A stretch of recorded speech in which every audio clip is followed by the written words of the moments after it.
귀족 수술 상담을 하다 보면 뼈 침식에 대한 우려를 말씀하시는 환자분들이 종종 있습니다. 보형물로 인한 부작용 인터넷 후기를 보게 되기 때문인데요. 오늘은 귀족 수술의 보형물로 인한 부작용, 뼈 침식에 대해 말씀드릴까 합니다.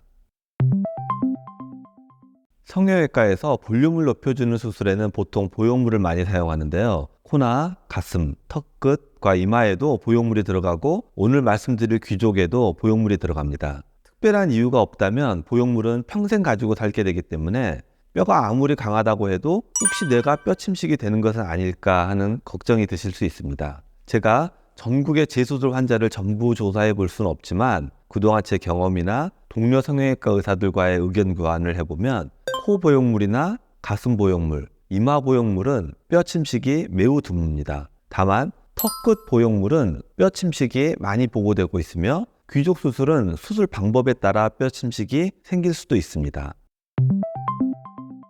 귀족 수술은 코 옆 꺼짐을 해결하기 위한 수술이기 때문에 당연히 코 옆으로 보형물이 들어가게 되는데 보형물이 자리 잡게 될 뼈의 모양이 방바닥처럼 평평하지 않습니다. 사람마다 정도의 차이는 있지만 약간은 굴곡이 있고 울퉁불퉁하다고 생각하시면 될 것 같은데요.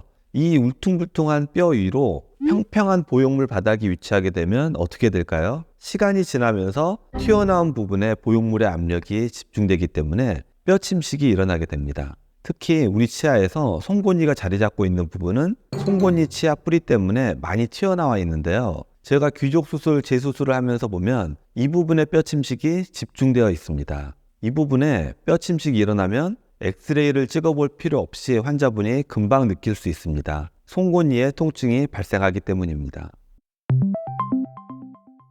간단합니다. 뼈 침식이 집중적으로 발생하는 부위를 보호하는 조치를 하면 됩니다. 그러기 위해서는 송곳니 치아 뿌리가 보형물에 눌리지 않게 해야 합니다. 보형물 바닥을 평평한 상태 그대로 넣어서는 안 되고 치아 뿌리가 눌리지 않게 굴곡에 따라 보형물의 바닥을 조각해서 넣어야 합니다. 귀족 수술 방법은 입안절개와 코안절개로 나뉩니다. 보형물의 바닥을 조각하기 위해서는 우선 치아 뿌리의 모양과 크기를 확인하는 게 우선이겠죠. 그런데 코안절개로 이 치아 뿌리를 확인할 수 있을까요?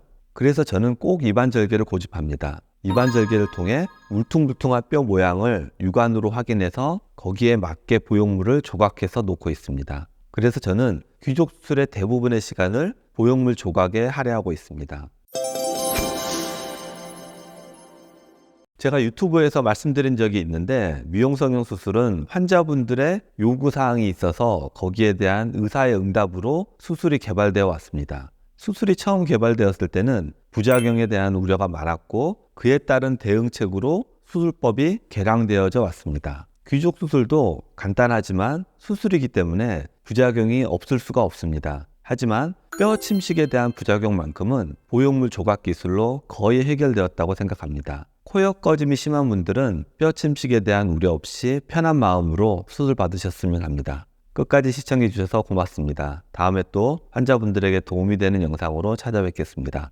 감사합니다.